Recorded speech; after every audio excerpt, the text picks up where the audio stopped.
Alhamdulillahirabbil alamin wassalatu wassalamu ala asyrofil anbiya'i wal mursalin sayyidina Muhammadin wa ala alihi washabihi ajmain. Hari ini tidak terasa kita sudah masuk ke puasa ke-6 ya. Mudah-mudahan ibadah puasa kita diterima oleh Allah Subhanahu wa taala. Dan kita bisa mengikuti puasa ini sampai akhir dalam keadaan sehat-sehat. Bapak Ibu sekalian, kegiatan pada hari ini diinisiasi oleh alumni PKPA ya. PKPA Angkatan 15 dan ini sangat bagus saya kira dengan satu forum diskusi dengan judul implementasi atau implikasi pandemi COVID-19 terhadap hukum Indonesia. Jadi ini topik yang sebenarnya sangat luas. Lalu kemudian narasumber, terima kasih kepada narasumber, ada Irfan, ada Sri Wahyuni, untuk men-share atau membagikan ilmunya kepada kita semuanya untuk didiskusikan pada forum ini dengan nantinya akan dipandu oleh Bapak Kudikal ya, Kudikal Muhammad, dan tentu akan dikoordinasikan oleh Ibu Birkah. Saya minta maaf Bu Birkah, nanti tidak bisa berlama-lama di forum ini. Ya, Pak. Namun yang pasti bahwa tradisi ini saya kira perlu dibudayakan ya. Jadi kita perlu ada forum-forum ilmiah di dalam merespon ya perkembangan hukum yang ada di negara kita, minimal di negara kita. Kondisi pandemik ini ternyata memaksa kita untuk berinovasi ya.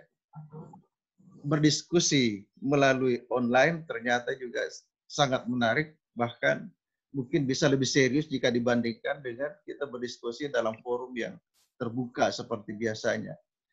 Dan saya tentu mengharapkan kegiatan-kegiatan seperti ini tidak berakhir di masa pandemik ini, tetapi bisa berlanjut di luar masa pandemik yang kita mengharapkan mudah-mudahan bisa lebih cepat berakhir. Ya. Lalu kemudian saya baca di koran baru-baru di salah satu advokat senior Makassar, Pak Tajuddin Rahman, itu menerbitkan satu buku. Ya. Jadi judul bukunya itu Pledoi di masa COVID-19. Jadi saya kira sebagai calon advokat, ini saya kira perlu membedah buku ini, bisa juga dalam bentuk forum diskusi seperti ini, dengan menghadirkan nanti narasumber yang menguasai bidang itu, karena saya sampai sekarang belum mendapatkan bukunya seperti apa, tetapi kalau dilihat dari judulnya kan sudah mengarah kepada model praktek ya, praktek di dalam tugas-tugas sebagai advokat. Saya kira menarik untuk dibedah ya. Saya selaku ketua pelaksana PKPA Fakultas Hukum Unhas tentu sangat berterima kasih kepada pimpinan fakultas, kepada Ketua Lab, Pak Profesor Djuajer Sumardi, Ketua UKBH, Unit Konsultasi dan Bantuan Hukum Fakultas Hukum Unhas, para narasumber, ada Irfan, ada Sri Wahyuni, Bapak Kudikal Muhammad selaku moderator pada hari ini, dan para peserta yang berpartisipasi pada hari ini. Jadi mudah-mudahan dalam jangka waktu tidak lama lagi kita bisa melaksanakan satu kegiatan yang tertunda-tunda, Ibu Birkah ya. Jadi kita pelaksanaan PKPA Fakultas Hukum Unhas itu juga tertunda karena pengaruh dari COVID-19. Ya. Walaupun sebenarnya Pradi membolehkan kita melaksanakan secara online, tetapi kami mendengar saran-saran dari peserta, ya, calon-calon peserta, mereka tetap menginginkan ada tatap muka. Jadi itu kami merespon, dan tentu kita juga harus mengikuti perkembangannya nanti seperti apa. Kemudian diskusi pada hari ini, saya mengharapkan kita bisa hadir sampai di ujung. Jadi para peserta bisa hadir sampai di ujung, menyimak paparan dari pemateri kita, narasumber kita pada siang hari ini, pagi hari ini, dan mudah-mudahan hasil pemaparan nantinya memberikan pemahaman baru atau share ilmu bagi peserta, termasuk kami selaku pengelola PKPA, yang tentu akan bermanfaat, ya, sangat bermanfaat, terutama di dalam hal perkembangan hukum di negara kita. Apalagi sekarang ini ada beberapa peraturan yang diterbitkan di dalam masa COVID-19, ya. Dan selaku Ketua PKPA Fakultas Hukum UNAS, saya membuka acara diskusi ini dengan permohonan maaf, saya tidak bisa mengikuti sampai akhir karena ada kegiatan di waktu yang bersamaan. Dan saya mengakhiri dengan mengucapkan Assalamualaikum warahmatullahi wabarakatuh. Diskusi ini saya buka. Bismillahirrahmanirrahim. Saya kembalikan kepada koordinator. Baik. Terima kasih kepada Bapak Dr. Kahar Lahai SH M.Hum atas kesediaannya memberikan sambutan dalam acara diskusi online PKPA Angkatan 15 pada tahapan hari ini. Mungkin Pak Ketua akan lanjut dulu, ada kegiatan yang berbarengan dengan kegiatan diskusi kita. Selanjutnya, untuk sementara waktu, sambil menunggu Bapak Kudikal bergabung dengan kita, saya membantu untuk menjadi moderator pengganti saat ini. Dan selanjutnya akan saya persilahkan kepada para pemateri kita untuk memasuki sesi presentasi. Untuk sesi pertama, kami persilahkan kepada Andi Irfan, kemudian nanti akan menyusul kepada Sri Wahyuni SH. Adapun judul dari Andi Muhammad Irfan SH, yaitu mengenai polemik kedudukan staf khusus dalam sistem ketatanegaraan, kasus Amarta, dan juga ruang guru, ya, sebenarnya yang baru-baru terjadi di masa pandemik ini. Kemudian untuk Sri Wahyuni S akan memberikan materi dengan judul Perpu nomor 1 tahun 2020 Strategi Pengamanan untuk Siapa. Kedua materi kita pada hari ini sangat menarik dan sangat ramai dibicarakan oleh masyarakat. Mudah-mudahan nanti setelah selesai dari sisi materi akan ada berbagai masukan-masukan juga mengenai kondisi-kondisi kenegaraan yang terjadi di masa pandemik ini. Untuk selanjutnya saya langsung persilakan kepada Andi Muhammad Irfan untuk memaparkan materinya pada kesempatan ini. Ya.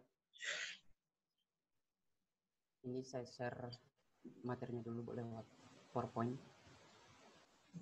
Sudah kelihatan? Sementara proses.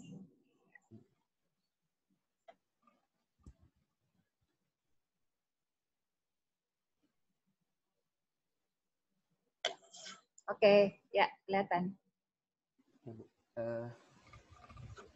Terima kasih atas kesempatan yang diberikan oleh Ibunda kita, Ibu Birka Latif, sebagai moderator pengganti pada sesi awal diskusi kita pada hari ini.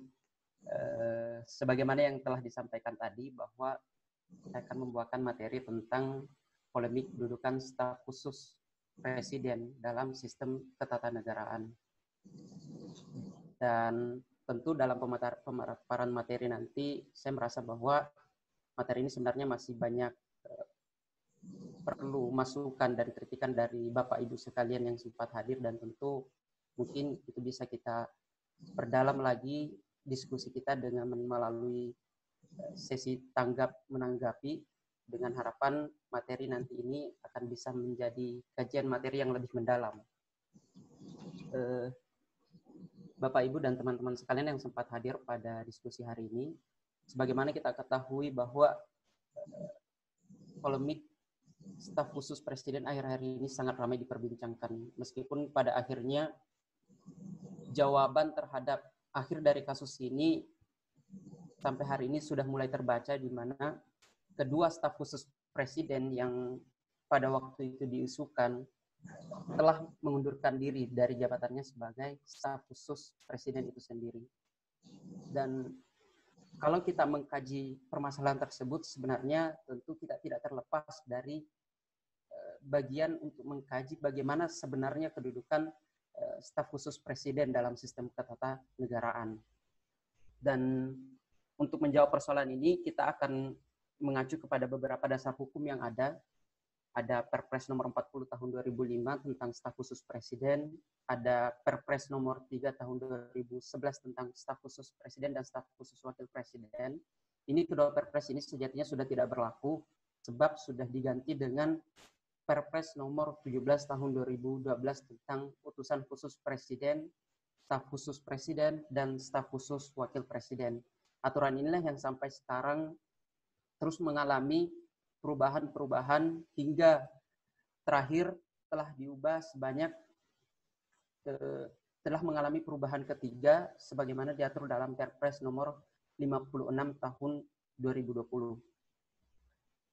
Sebelum mengkaji dari segi hukumnya, tentu kita perlu memahami dari segi konsep umum staf khusus itu sendiri.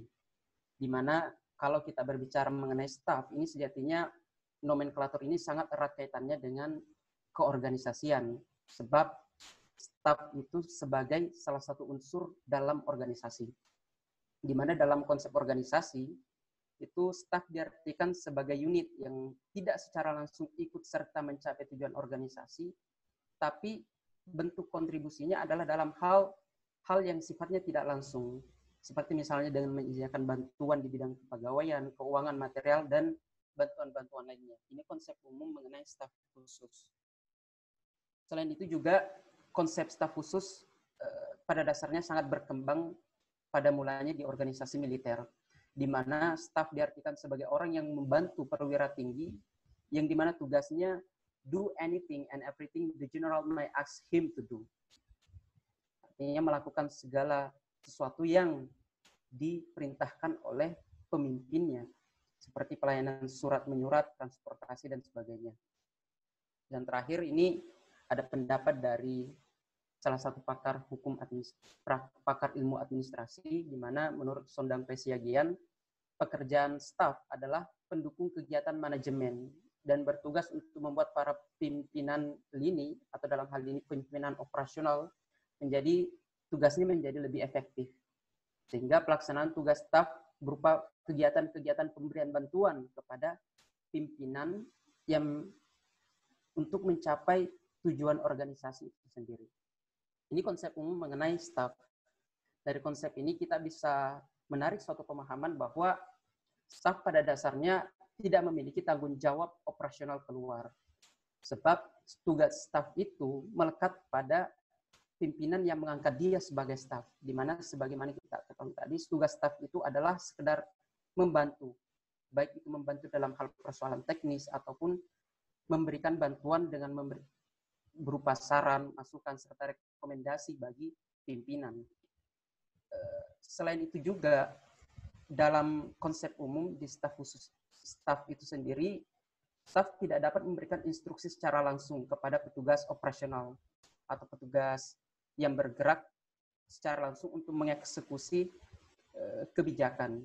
Nah, jika mereka berbuat demikian, maka hal tersebut bisa diartikan sebagai bentuk campur tangan dalam hubungan atasan dan bawahan. Ini konsep umum mengenai staf khusus itu sendiri. Jadi, dari konsep umum ini kita bisa memahami bahwa staf itu memiliki peran sebagai pembantu pimpinan, baik membantu secara teknis maupun membantu hanya sekedar menjadi teman diskusi atau memberi saran kepada pimpinan untuk menghasilkan kebijakan yang akan diputuskan oleh pimpinan itu sendiri.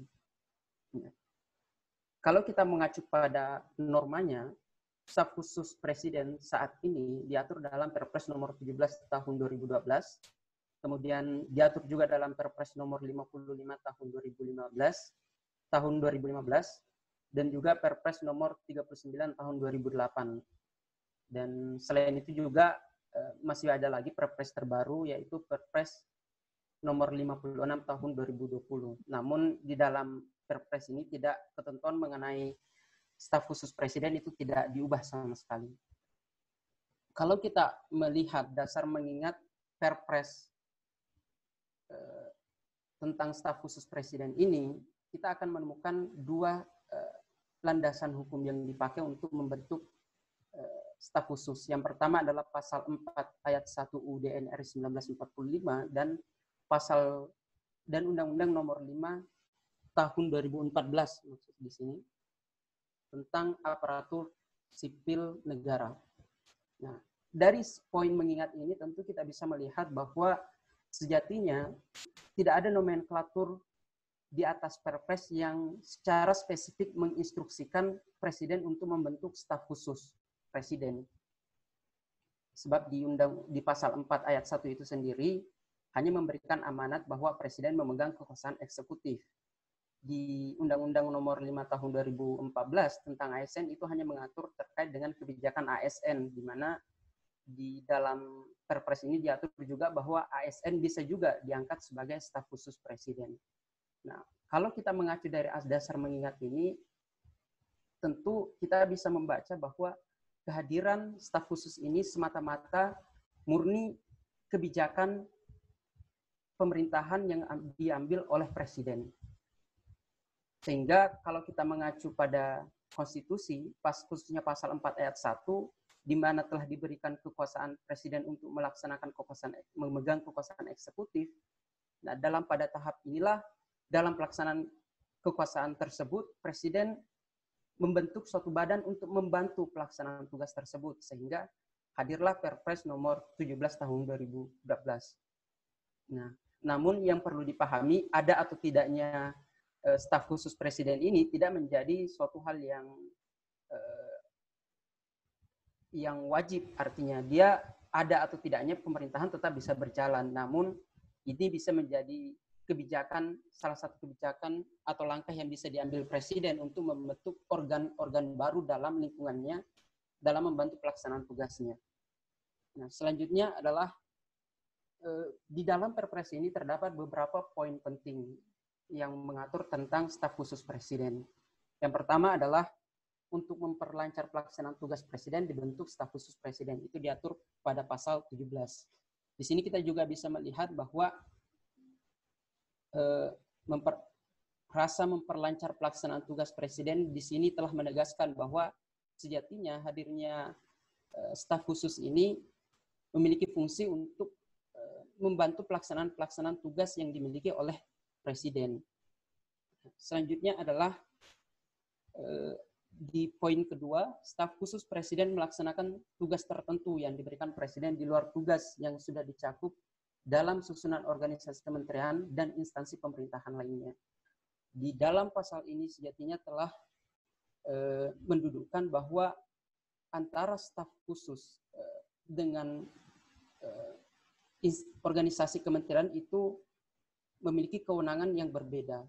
Sebab sebagaimana dalam konsep tadi, sejatinya staf khusus itu tidak boleh terlibat secara langsung dalam bentuk implementasi kebijakan di lapangan, karena itu merupakan kewenangan dari kementerian-kementerian yang sudah memiliki kaki cabang di beberapa provinsi dan seterusnya. Dan disinilah mengapa kewenangan staf khusus itu dipisahkan, karena memang sejatinya peran staf khusus itu hanya sekedar memberikan advice atau bantuan kepada presiden untuk bisa merumuskan kebijakan, dan itu pun pertimbangan itu hanya dalam bentuk rekomendasi kepada presiden. Artinya presiden tetap memiliki wewenang apakah mau menerima rekomendasi itu atau tidak. Selanjutnya adalah di poin ketiga, staf khusus presiden secara administratif bertanggung jawab kepada sekretaris kabinet. Poin keempat juga, dalam pelaksanaan tugasnya masing-masing staf khusus presiden bertanggung jawab kepada presiden. Dan ini juga penting di pasal 20 ayat 1, dalam pelaksanaan tugasnya staf khusus wajib menerapkan prinsip koordinasi, integrasi, dan sinkronisasi instansi pemerintah. Dari prinsip-prinsip ini sejatinya sangat menggambarkan ada prinsip koordinasi, integrasi, dan sinkronisasi. 3 prinsip ini sangat menggambarkan bahwa peran staf khusus itu penting untuk menjaga kesesuaian dengan instansi-instansi pemerintahan yang ada. Seperti organisasi kementerian yang sudah membuat kebijakan dan seterusnya, itu mereka perlu menerapkan ketiga prinsip ini supaya tidak terjadi overlapping kewenangan antara staf khusus dan kementerian. Dan yang selanjutnya adalah masa bakti staf khusus presiden paling lama sama dengan masa jabatan atau berakhir bersamaan dengan berakhirnya masa jabatan presiden. Dan yang terakhir di sini, staf khusus presiden mendapat dukungan administrasi dari sekretariat kabinet. Nah, ini yang menjadi ketentuan yang menarik juga, sebab mengingat kasus Amarta kemarin, dia menggunakan kop sekretariat kabinet. Di sini apakah bisa ditafsirkan penggunaan kop tersebut termasuk implementasi dari pasal 27, yakni berupa dukungan administrasi kepada staf khusus presiden itu sendiri? Itu tentu penting untuk kita kaji lebih mendalam lagi.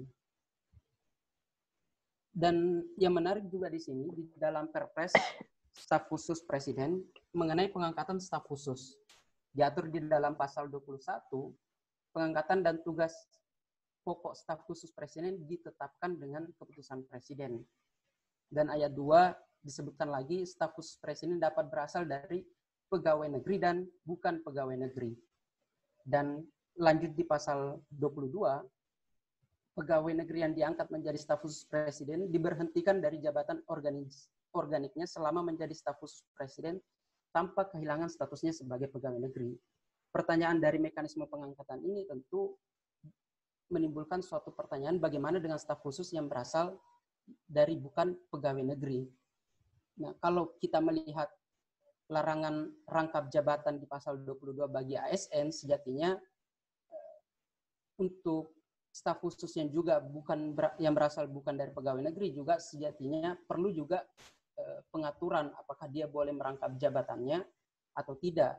Namun karena saat ini ketentuan tersebut belum ada, maka secara hukum untuk para staf khusus milenial yang saat ini juga masih terlibat dalam perusahaannya masing-masing, itu tidak bisa dipersalahkan secara hukum karena memang tidak ada larangan bagi mereka untuk mengundurkan diri dari perusahaan tersebut selama menjabat sebagai staf khusus presiden. Dan terakhir dari segi analisis kasus, sebagaimana dari kasus Amarta kemarin, berawal dari beredarnya surat yang berisi kop sekretariat kabinet, yang di situ di dalam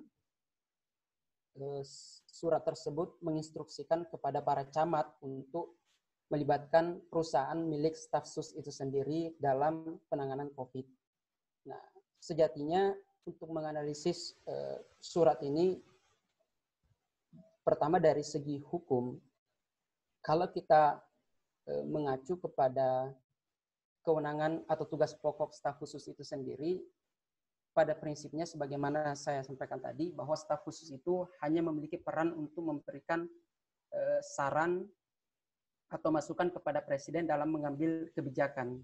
Nah, entah apakah hadirnya surat ini atas perintah presiden atau tidak, namun dari segi hukum konsep ini melahirkan kebijakan yang keliru, sebab kalau dalam bentuk implementasi di lapangan itu merupakan kewenangan mutlak yang dimiliki oleh kementerian, bukan kewenangan yang dimiliki oleh staf khusus itu sendiri. Meskipun pada dasarnya dia berada dalam lingkungan presiden, namun dia tidak serta-merta bisa seenaknya mengeluarkan surat yang kemudian secara langsung menginstruksikan camat untuk melibatkan perusahaannya sendiri. Artinya apa? Di sini telah terjadi kesalahan penggunaan wewenang dari staf khusus itu sendiri. Atau bisa kita sebut dalam hukum administrasi negara itu penyalahgunaan wewenang, di mana kalau staf khusus presiden itu sendiri paham terkait kewenangannya, tentu ini tidak akan terjadi.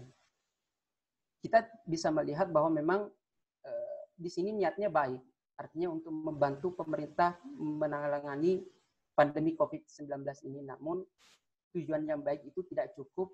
Namun dalam konsep administrasi negara kita mengenal prinsip tujuan yang baik itu harus ditempuh dengan prosedur yang baik pula. Nah, prosedurnya ini tentu harus mengikut kepada apakah pejabat yang bersangkutan betul-betul memiliki kewenangan untuk mengeluarkan kebijakan tersebut atau tidak. Nah, kalau meskipun dia memiliki kewenangan, tapi yang penting lagi apakah kewenangan tersebut dilakukan melalui prosedur yang baik atau tidak, itu juga penting untuk kita perdalam lagi, karena bagaimanapun sejatinya ada norma-norma yang mengatur terkait jabatan publik itu sendiri, khususnya mengenai wewenang-wewenangnya masing-masing, dan sudah diatur tupoksinya masing-masing dari lembaga-lembaga negara itu. Jadi kalau ada yang berbuat di luar dari kewenangannya, maka tentu itu menjadi problem dan bisa menjadi mengacaukan sistem, sebab itu akan memberikan overlapping kewenangan antar lembaga yang satu dengan lembaga-lembaga yang lainnya. Ini yang penting untuk dihindari. Selanjutnya dari segi etika, nah ini sebenarnya problem utamanya yang menjadi dasar kenapa kemudian surat ini viral, karena yang menandatangani surat ini adalah Andi Taufan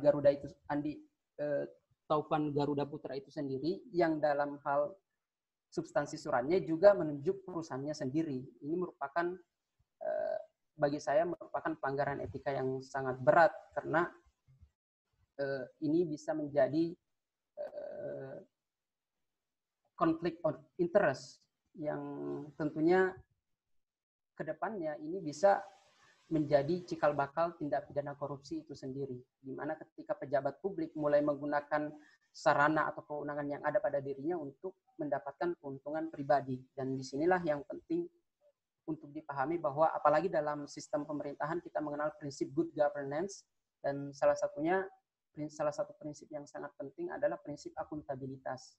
Setiap kewenangan mereka harus dapat dipertanggungjawabkan baik secara hukum maupun secara etik. Dan inilah yang saya kira menjadi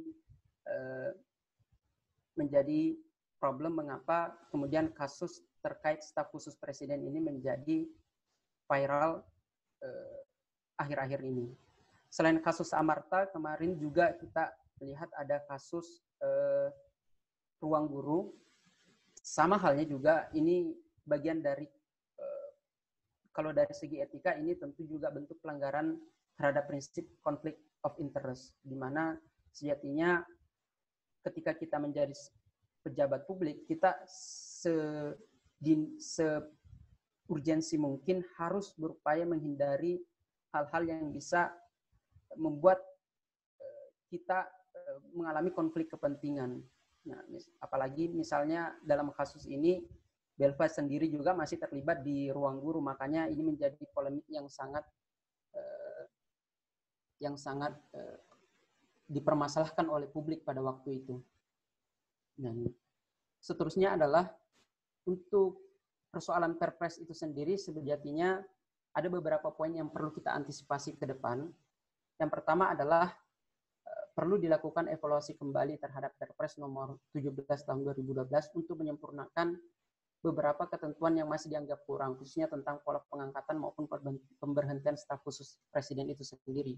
Sebagaimana saya sampaikan tadi, bahwa di dalam Perpres ini sejatinya tidak mengatur secara eksplisit terkait jabatan staf khusus yang berasal dari bukan pegawai negeri, dan tentu ini penting untuk bisa dievaluasi kembali, mengingat jangan sampai celah-celah ini bisa dimanfaatkan presiden untuk menggunakan staf khusus itu, menggunakan jabatan staf khusus itu sebagai jabatan yang untuk bagi-bagi kekuasaan, dan ini tentu hal itu tidak kita inginkan bersama. Maka tentu harapan kita agar Perpres ini bisa mengatur secara spesifik dan memberikan batasan yang tegas terkait bagaimana pola pengangkatan maupun pemberhentian staf khusus itu sendiri, supaya betul-betul bisa menghasilkan staf khusus yang benar-benar bisa berperan penting dalam memberikan saran, rekomendasi terhadap Presiden dalam merumuskan suatu kebijakan, bukan sekedar bagian dari upaya untuk memberikan pencitraan kepada publik dan seterusnya. Dan poin kedua adalah perlu dipertimbangkan juga untuk dirumuskan nomenklatur yang jelas untuk menerangkan hubungan antar organ-organ yang terlibat dalam membantu Presiden dalam mengambil kebijakan. Mengapa ini penting? Sebagaimana kita ketahui bahwa di lingkungan Presiden itu sangat banyak organ-organ yang terlibat. Di samping staf khusus Presiden, juga ada utusan khusus Presiden. Di luarnya lagi, kita juga mengenal ada KSP, Kantor Staf Presiden. Selain itu juga di konstitusi juga diamanatkan Dewan Pertimbangan Presiden. Dan semua organ-organ ini tentu memiliki garis kewenangan yang sama, yaitu untuk memberikan nasihat, rekomendasi kepada Presiden dalam menjalankan tugasnya. Dan tentu kedepannya perlu diatur agar lembaga-lembaga ini tidak mengalami overlapping kewenangan antara yang satu dengan yang lainnya, sehingga betul-betul hadir sebuah lembaga yang efektif dan bisa membantu Presiden dalam melaksanakan tugasnya.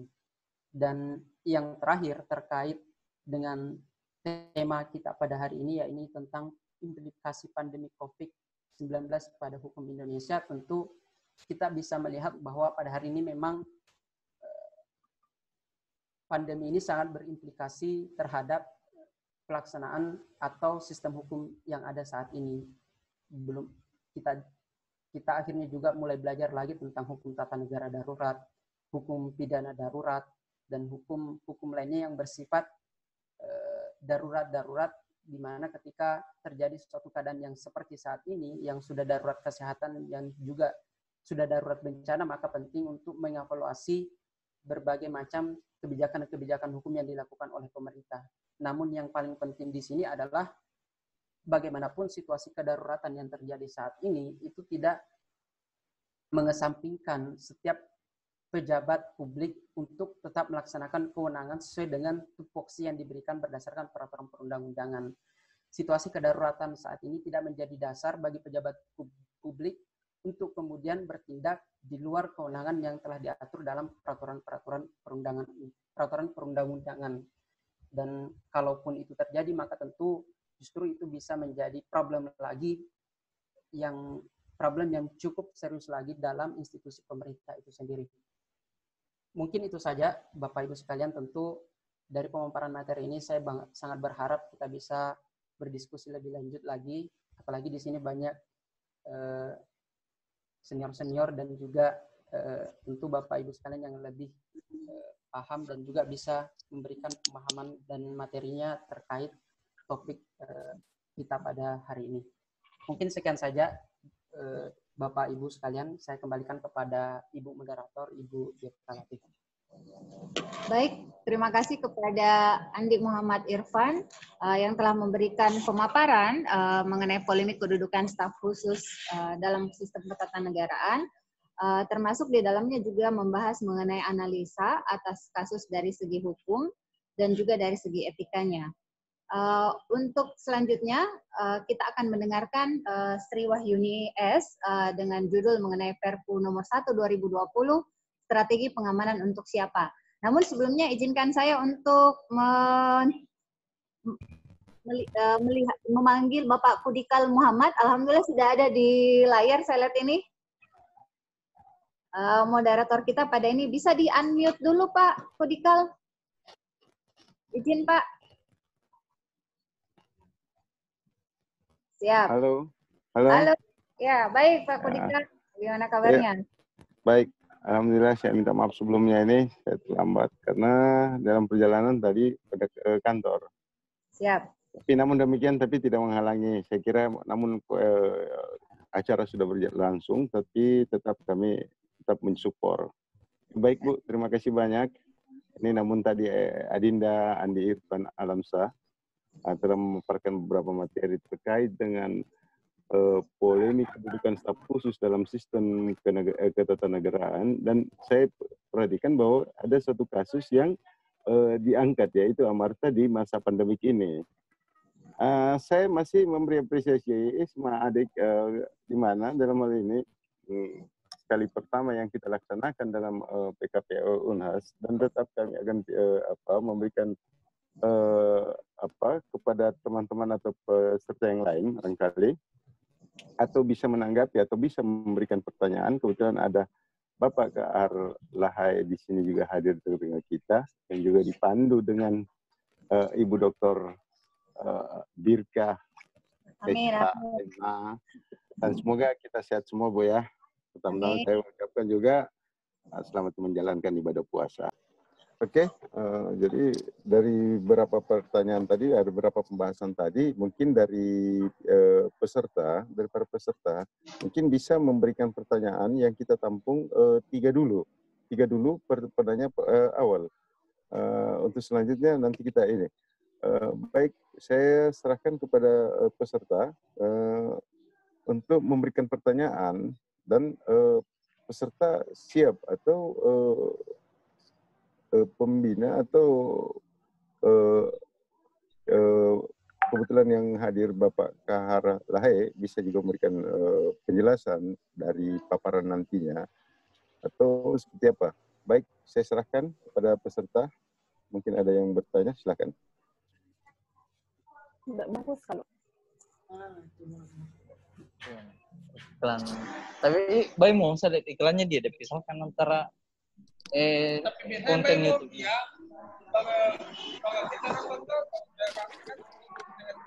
Halo, izin Pak Moderator. Ya. Sebelumnya Pak, ya, Syarif, nama Pak, Syarif, nama saya dari PKPA angkatan 16. Siapa Pak? Syarif? Syarif ya. Iya. Pak, ini sistem pertanyaannya apakah ke pemateri satu dulu atau bisa sekaligus? Bisa sekali kita ini nanti kan karena dua materi di sini bisa mungkin penggabungan barangkali dari materi yang pertama nanti dijawab. Iya. Silakan Pak. Baik Pak. Ya Pak, terima kasih atas waktunya. Saya mau bertanya pertama ke Mas Andi ya. Pemateri pertama ya. Yang ingin saya tanyakan adalah mengenai polemik yang terjadi terhadap staf khusus ya. Nah, memang kalau kita lihat suratnya, di situ ada tendensi mementingkan keluarga atau perusahaan sendiri yang tentu mengarah ke KKN dan adanya konflik of interest. Jadi saya pikir usulan pemateri pertama untuk dilakukan satu perubahan Perpres mungkin dimungkinkan. Cuman yang jadi kendala adalah bagaimana hal ini kan menjadi hak prerogatif presiden, sehingga apapun yang diinginkan oleh presiden itu dimungkinkan untuk beliau lakukan. Jadi mungkin acuannya tetap ada ajuan perubahan Perpres, tapi yang saya permasalahkan adalah bagaimana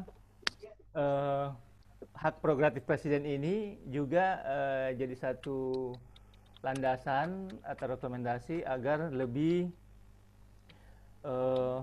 sesuai dengan harapan dari masyarakat dan tidak melahirkan polemik di kemudian hari. Karena kan adanya beberapa perubahan Perpres sendiri tidak notabene langsung dianggap itu sesuatu yang baik seperti yang kita lihat sekarang. Itu yang pemateri pertama, Pak. Yang kedua adalah mengenai Perpu ya. Kalau di Perpu ini memang sangat kontroversi, ada beberapa poin yang tadi bahwa yang dianggap itu bisa menjadi satu kekebalan hukum itu kan ada beberapa ya. Pasal 1, 2, dan 3. Sebenarnya yang dimaksud kekebalan hukum itu kalau saya baca di Perpunya memang sangat tipis. Kenapa? Karena kan Perpu ini dilakukan karena adanya satu keadaan genting yang sangat mendesak. Nah, tadi pemateri menyampaikan bahwa sebenarnya bukan itu yang dimaksud, bukan itu yang perlu. Bahwa yang perlu adalah bagaimana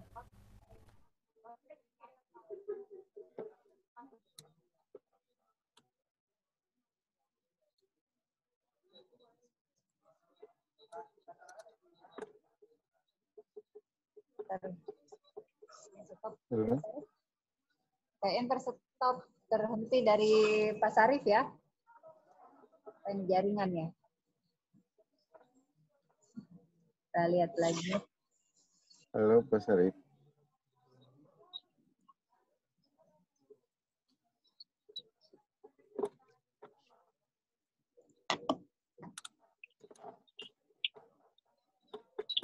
Mungkin dilanjut saja Pak Moderator. Ya, baik. Ini jadi sambil inti dari pertanyaan Pak Sarif dulu.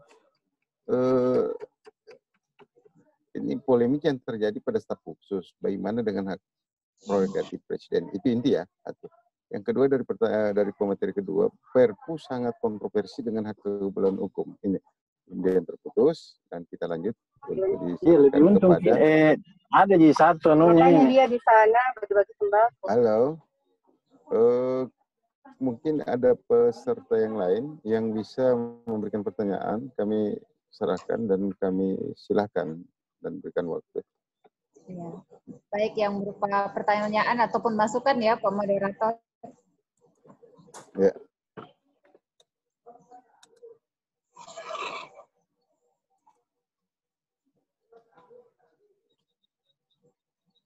Halo. Baik, sekali lagi.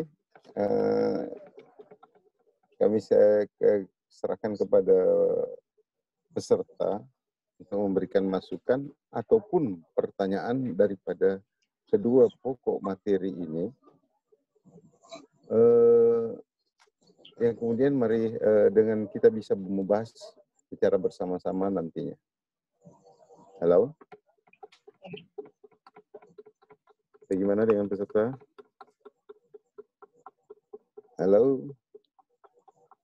Mungkin itu Pak Moderator dikembalikan ke pemateri dulu. Nah, ya. Oke.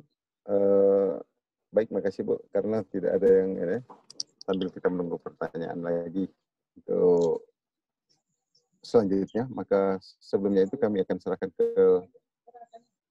peserta pemberi pemateri. Yang pertama, mungkin kita serahkan ke ini,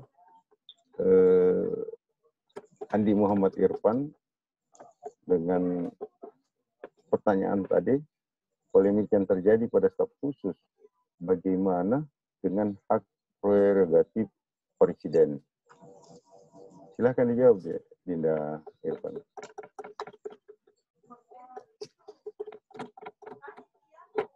Iya Pak, terima kasih atas pertanyaan yang diberikan dari Pak Syarifuddin.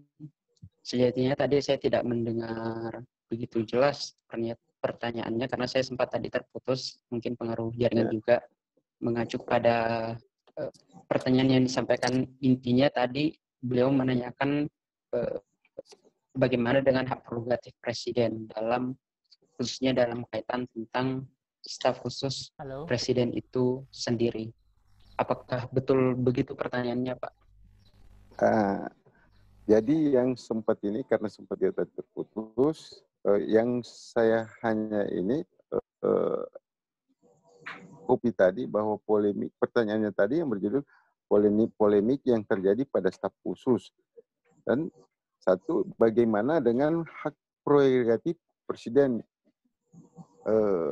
dalam mengambil, dalam membuat satu keputusan terkait dalam kebijakannya. Gitu. Mungkin ada yang lebih lengkap, Oh, ya, Ibu Birka? Ya. Jadi sempat saya catat tadi itu pertanyaannya sudah. ya polemik terhadap staf khusus. Pertanyaannya sudah saya tangkap. Oke, baik. Oke. Silakan lanjut. Intinya terkait bagaimana dengan status hak prerogatif presiden. Iya, saya mencoba menjawab Bapak Ibu sekalian dan teman-teman.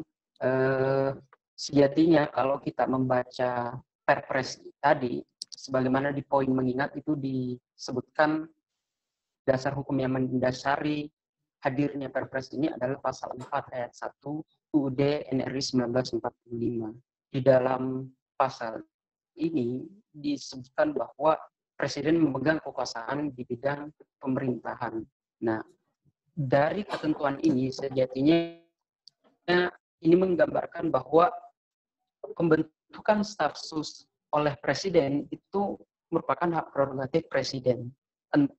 Baik, ini kan apalagi mekanisme pengangkatan staf khusus itu sendiri adalah melalui penunjukan secara langsung, dan itu tentu ini kita bisa sebut sebagai hak prerogatif Presiden. Namun yang menarik bahwa yang perlu kita pahami bahwa dalam konsep negara hukum yang demokratis hari ini, konsep hak prerogatif mulai mengalami pergeseran, di mana kalau kita melihat dari sejarah, hak prerogatif memang muncul dari sistem negara yang menganut sistem monarki, di mana ada hak istimewa raja yang pada saat itu meskipun peraturan perundang-undangan tidak mengatur atau melarang hal itu, namun karena adanya hak istimewa ini, raja berhak mengeluarkan hak prerogatifnya untuk memutuskan sesuatu.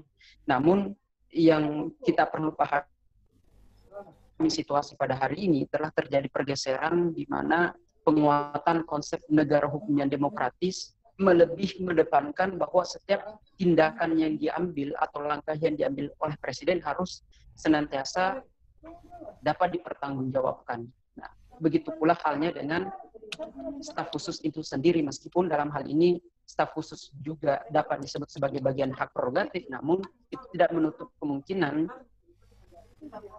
Presiden tetap dituntut untuk melaksanakan hak prerogatif itu dengan tetap mengacu pada peraturan perundang-undangan yang ada. Dan tentu dalam hal ini adalah Perpres nomor 17 tahun 2012 itu sendiri, di mana meskipun ini hak prerogatif, Presiden juga harus tetap mengacu pada Perpres itu sendiri, dan juga asas-asas umum pemerintahan yang baik, di mana Presiden harus melakukan penunjukan dengan tidak mengesampingkan asas-asas yang ada di Undang-Undang Administrasi Pemerintahan.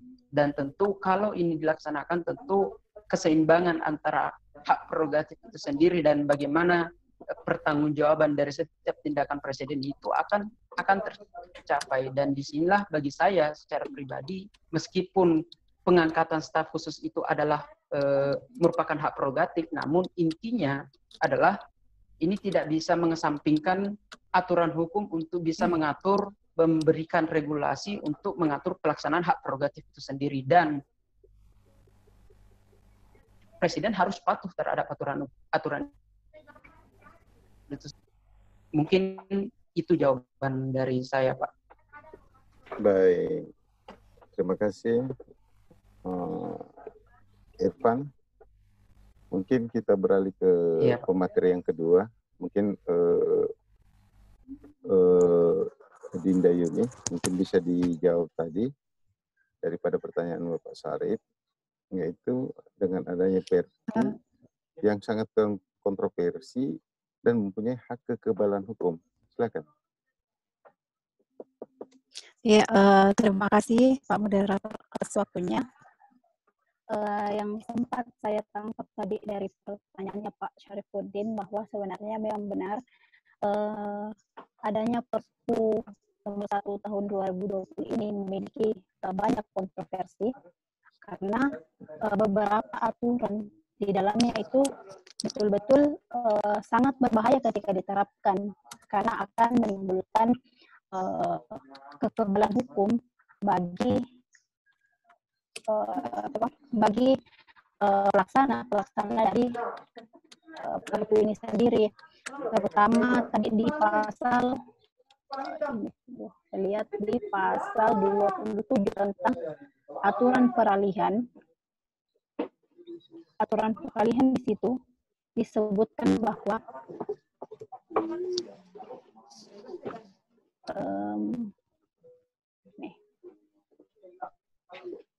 ketentuan penutup pasal 27 bahwa yang pertama di ayat 1, biaya-biaya yang telah dikeluarkan pemerintah dan atau lembaga anggota KSSK dalam rangka pelaksanaan kebijakan pendapatan negara termasuk kebijakan di bidang perpajakan, kebijakan belanja negara termasuk kebijakan di bidang keuangan daerah, kebijakan pembiayaan, kebijakan stabilitas sistem keuangan, dan program pemulihan ekonomi nasional merupakan dari biaya ekonomi untuk penyelamatan perekonomian dari krisis dan bukan merupakan kerugian negara.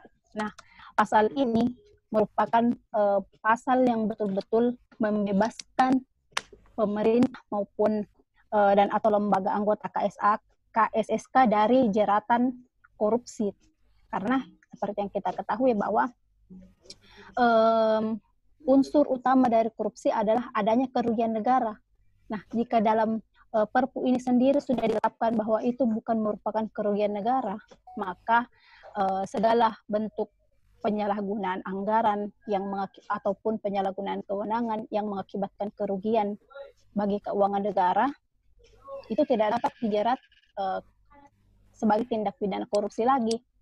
Nah, kemudian di ayat 2 masih pasal 27 tadi disebutkan pula bahwa anggota KSSK, sekretaris KSSK, anggota sekretariat KSSK, dan pejabat atau pegawai Kementerian Keuangan, Bank Indonesia, OJK, serta lembaga penjaminan simpanan, dan pejabat lainnya yang berkaitan dengan pelaksanaan peraturan pemerintah pengganti undang-undang ini tidak dapat dituntut baik secara perdata maupun pidana jika dalam melaksanakan tugas didasarkan pada itikat baik dan sesuai dengan ketentuan peraturan perundang-undangan.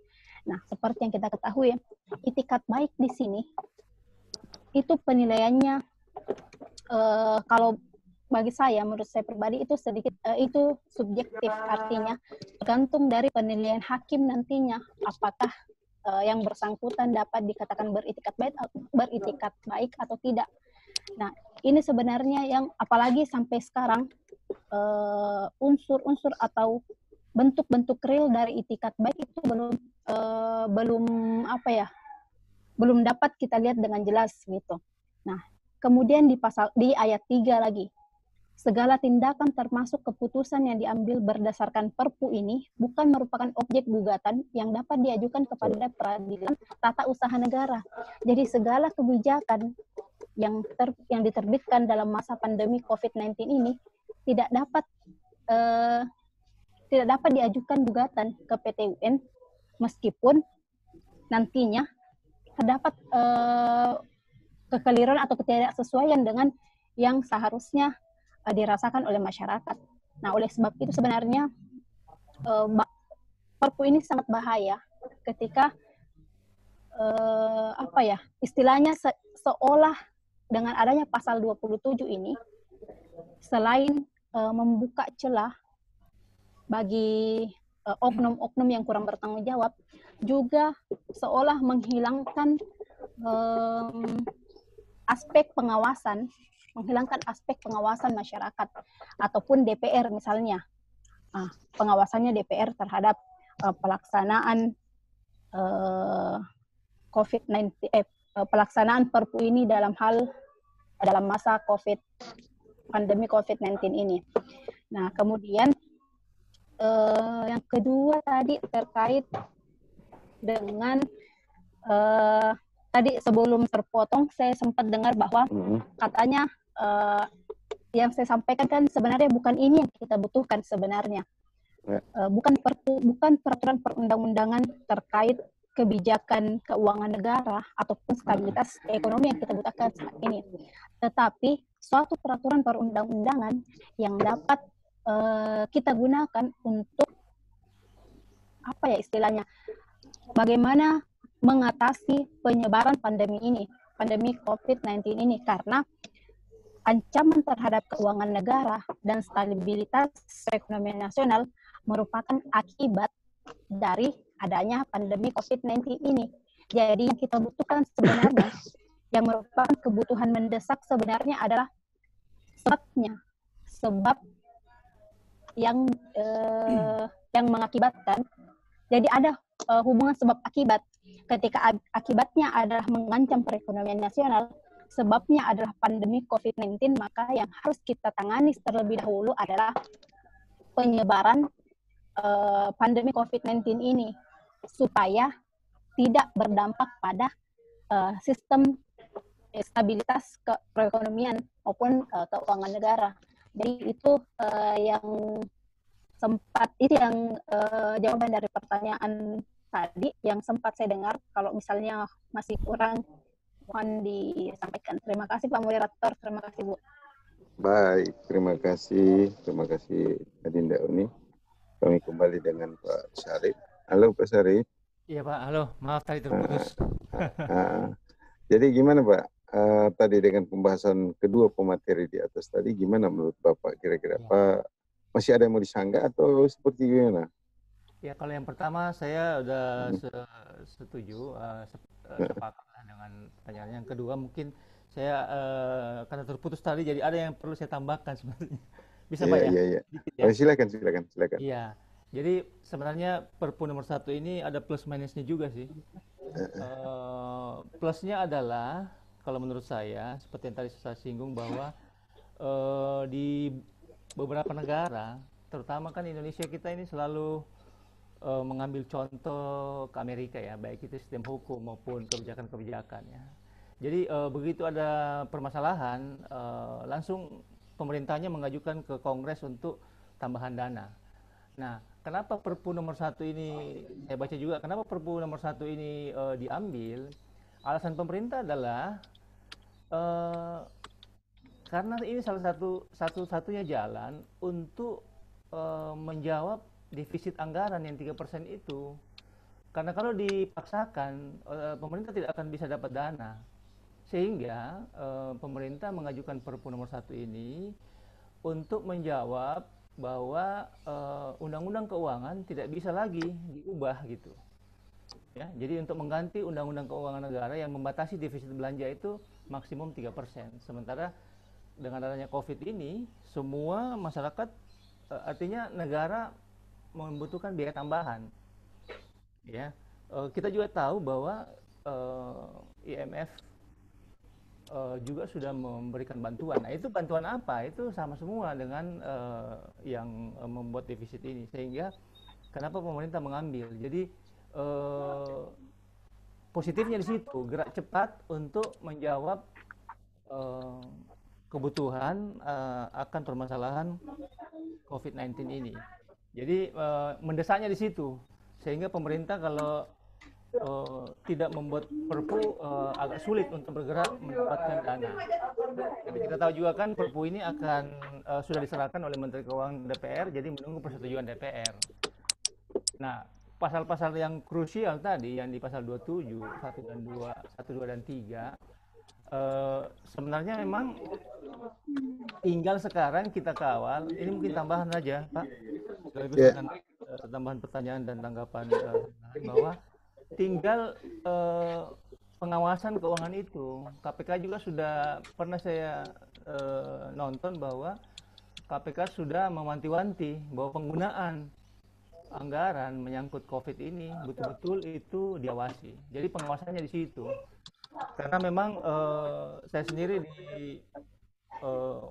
sebagai profesi saya sebelum dihukum adalah di SDM, itu sangat melihat langsung Pak dampak daripada COVID kebijakan ini, di mana banyak perusahaan yang tutup, banyak dirumahkan tanpa dibayar. Sebenarnya itu melanggar undang-undang juga.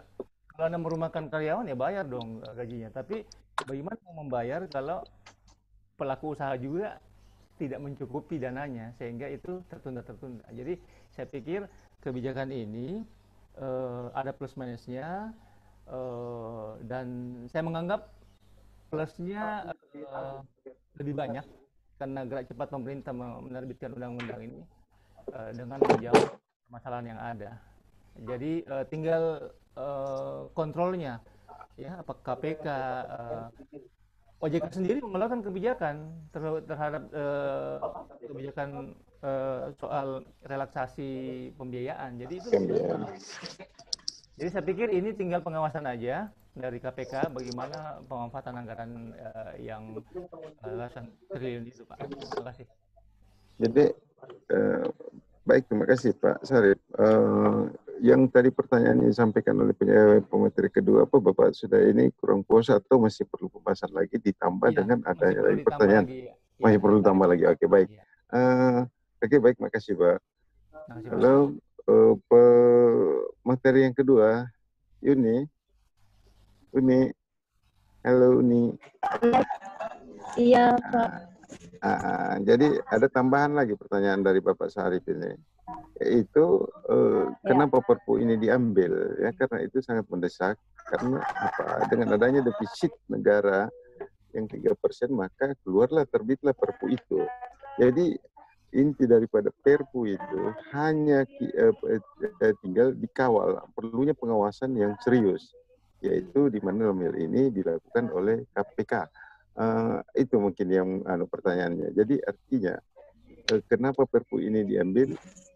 Karena adanya anggaran negara yang defisit, yaitu membatasi keluarnya, karena undang-undang yang ada, undang-undang keuangan itu sekarang sudah tidak bisa diganggu atau tidak bisa direvisi, maka dikeluarkanlah Perpu, yaitu untuk mempercepat pendistribusian, di mana dalam hal ini COVID, untuk mengatasi COVID, COVID dengan memperhitungkan anggaran negara begitu ini, ya, sehingga defisit negara itu diantisipasi, yang mana setiap 3% yang dapat dikeluarkan. Mungkin itu. Nah, yang paling inti dari pertanyaan ini adalah bagaimana pengawasan anggaran itu yang perlu dilakukan oleh KPK atau pihak yang terkait. Itu barangkali. Silakan. Iya, terima kasih Pak Moderator, terima kasih Pak Syarif atas tanggapan dan pertanyaannya. Terkait dengan tadi, betul sebenarnya bahwa yang paling penting dari Perpu ini adalah pengawasan, bagaimana KPK untuk melakukan pengawasan. Tetapi kan kita akan kembali lagi bahwa apa output dari pengawasan itu. Ketika di pasal 27 ayat 1, 2, dan 3 di situ mengatakan bahwa pelaksana dari Perpu ini, pemerintah maupun pegawai BI, OJK, dan lain sebagainya dalam melaksanakan kebijakan terkait keuangan negara dalam menangani COVID-19 ini, itu tidak dapat dituntut baik secara pidana maupun perdata. Nah, kalau misalnya kita melakukan pengawasan tetapi tidak ada output, tidak ada apa muara dari pengawasan kita, tentu pengawasan itu hanya akan berakhir pada kritikan-kritikan semata, tapi tidak ada wujud nyatanya. Misalnya, apalagi tadi juga disebutkan bahwa segala biaya yang keluar dalam penanganan COVID-19 ini tidak dapat dikategorikan sebagai kerugian keuangan negara. Nah, sementara kalau kita menilik lagi bahwa salah satu unsur dari yang harus terpenuhi dari korupsi adalah adanya kerugian negara, maka tentu bahwa pemberian pengawasan terhadap KPK dengan adanya kerugian negara itu tidak dapat terpenuhi. Makanya sebenarnya selain daripada pengawasan yang harus kita perketat, harus jelas juga output dari pengawasan itu. Kayak misalnya tadi KPK kan punya pengawasan, oke, dia laksanakan pengawasan, lantas bagaimana outputnya, apakah dia bisa dituntut dengan tindak pidana korupsi atau tidak. Nah, itu sebenarnya yang menjadi poinnya. Jadi semoga, kan tadi juga Syarif sudah katakan bahwa ini sudah dibahas di DPR. Semoga nanti di DPR ada perubahan terkait pasal ini, karena betul-betul berbahaya pasal ini bila diterapkan menjadi undang-undang. Itu Pak Syarif tanggapan dari saya.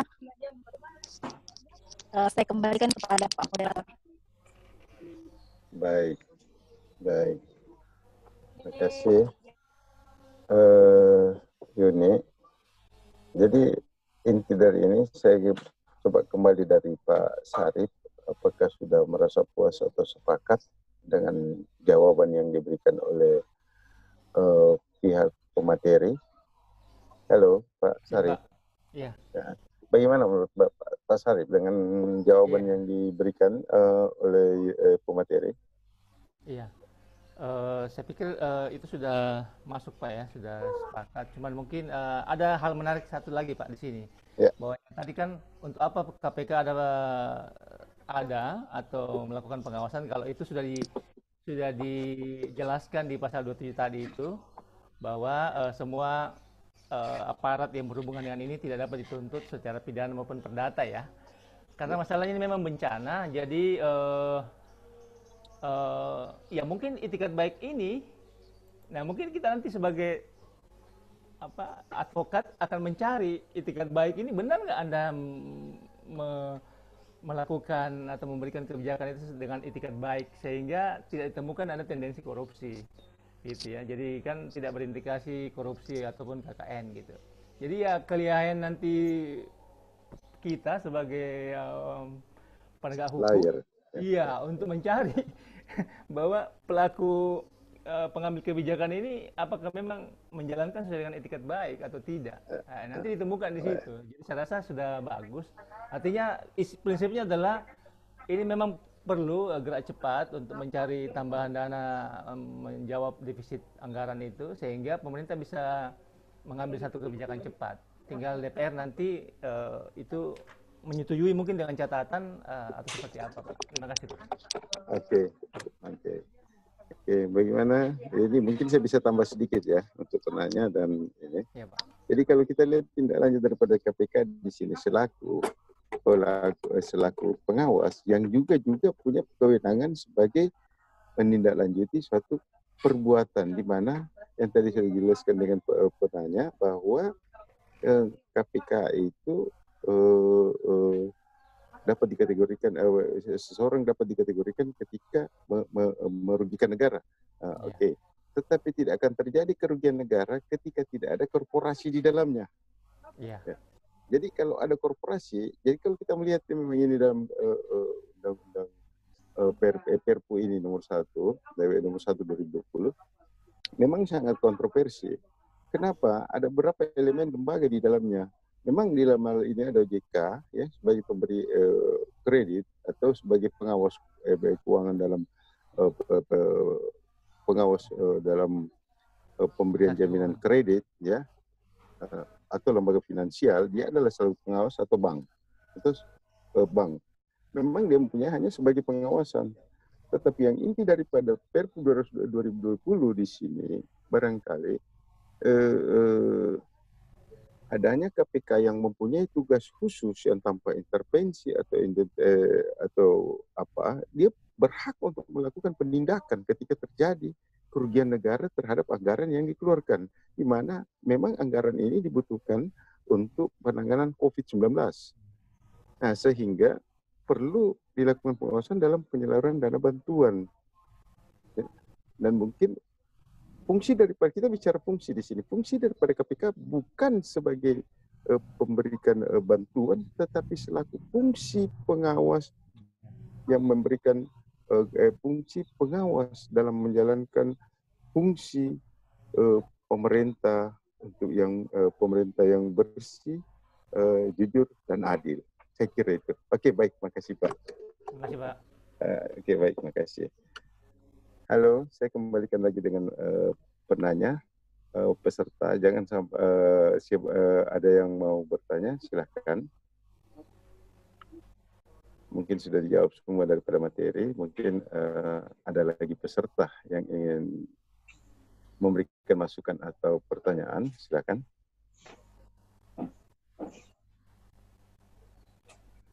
Mungkin saya kembalikan Ibu Birka. Gimana Ibu Birka? Ya, mungkin juga Pak, karena sekarang waktu sudah 11.50, kita mungkin sudah bisa closing, tapi sebenarnya nanti diberikan kepada Pak Ketua PKPA ya, Pak Dr. Kahar, kayaknya masih ada Pak moderator. Makasih Pak.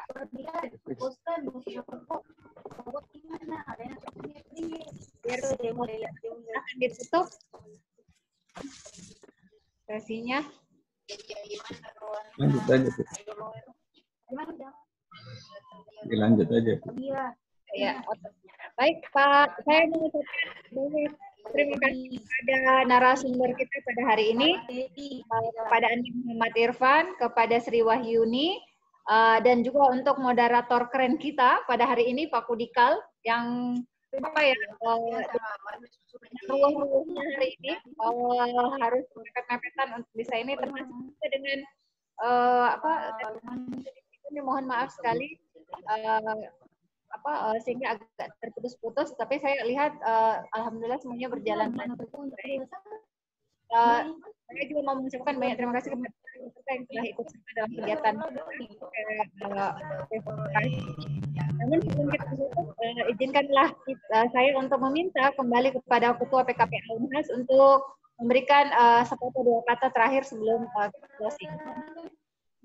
Ya, terima kasih pada Ibu Birka, para narasumber, moderator, kemudian para peserta. Jadi tidak terasa diskusi kita ini malah berkembang ya, berkembang. Dan dari hasil diskusi tadi kalau menit itu jadi dipahami, jadi walaupun dalam kondisi darurat seperti ini, tetapi pertanggungjawaban keuangan tetap harus ada ya. Tidak boleh ada yang imun ya. Ini tidak boleh ada yang kebal hukum. Ini bentuk pertanggungjawaban, ini kan keuangan negara. Ya, diambil dari pajak dan sebagainya. Jadi memang terbuka ruang kelihatannya bila mana pengawasan tidak berjalan dengan baik, itu bisa jadi muncul korupsi dan sebagainya. Itu yang kita tidak harapkan sebenarnya. Mudah-mudahan tidak terjadi. Karena kalau itu yang terjadi dalam kondisi darurat seperti ini, saya kira kalaupun nanti harus ada penegakan hukum, dan saya kira itu harus ada, tentu harus dihukum lebih berat dibanding dengan kondisi kalau tidak darurat. Ya. Jadi diskusi kita ini saya kira sangat menarik, dan ini merupakan awal ya, awal dari silaturahmi kita. Jadi jangan kita lupakan Unhas sebagai alma mater. Dan jadi selalu ada komunikasi antara alma mater dengan alumni. Ya. Jadi ini awal satu kegiatan diskusi, dan saya selaku pengelola PKPA sangat mengharapkan ada lagi kegiatan-kegiatan lain yang sifatnya diskusi, merespon persoalan-persoalan aktual. Dan seperti di pembukaan tadi saya menyinggung berkaitan dengan bedah buku, mungkin saya kira perlu dilakukan. Buku dari Pak Haji Tajuddin Rahman berkaitan dengan judulnya adalah Pledoi di masa COVID-19. Saya kira bisa menjadi catatan. Kalau misalnya nanti ke depannya, beberapa hari ke depan, saya kira ini kan kita tidak dibatasi sekat ini ya, kita di mana saja berada bisa melakukan ini. Kita tidak dibatasi oleh ruang. Ya, bermudahan di masa yang akan datang ada lagi kegiatan-kegiatan ilmiah yang dilakukan sebagai bentuk share ilmu kepada semua pihak. Tentu dari kami selaku koordinator ya, koordinator dalam penyelenggaraan ini, mengucapkan banyak terima kasih pada narasumber, kepada Pak Kudikal, moderator Pak. Selamat siang Pak Kudikal. Ada Pak Syarifuddin, Pak Irfan, Merji, dan seterusnya.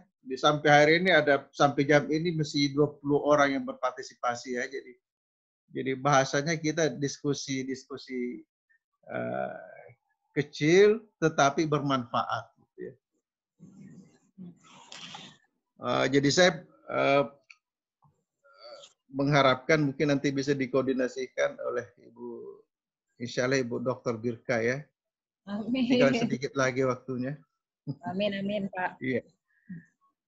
Jadi mungkin sebagai informasi juga karena di lab ini juga tanggal 2 Ibu Birka ya, hari Sabtu juga ada diskusi ya mengenai juga berkaitan dengan persoalan hukum berkaitan dengan COVID-19 ini ya. Mungkin Bapak Ibu masih tentu diharapkan masih bisa bergabung kembali, tentu diharapkan bisa bergabung kembali untuk mengikuti kegiatan tersebut. Saya kira itu dari saya atas nama pimpinan Fakultas Hukum Unhas mengucapkan banyak terima kasih. Assalamualaikum warahmatullahi wabarakatuh. Saya kembalikan kepada Ibu Birka. Waalaikumsalam warahmatullahi wabarakatuh. Untuk selanjutnya kami menyampaikan juga bahwa untuk pemberian e-sertifikat akan kita berikan melalui alamat email atau WA yang telah ada dari Bapak dan Ibu telah registrasi dalam laman BIT kami. Terima kasih semuanya atas partisipasinya. Sampai ketemu lagi dalam acara diskusi online dari Fakultas Hukum Universitas Hasanuddin. Stay safe, sehat selalu, dan semoga lancar menjalankan. Terima kasih.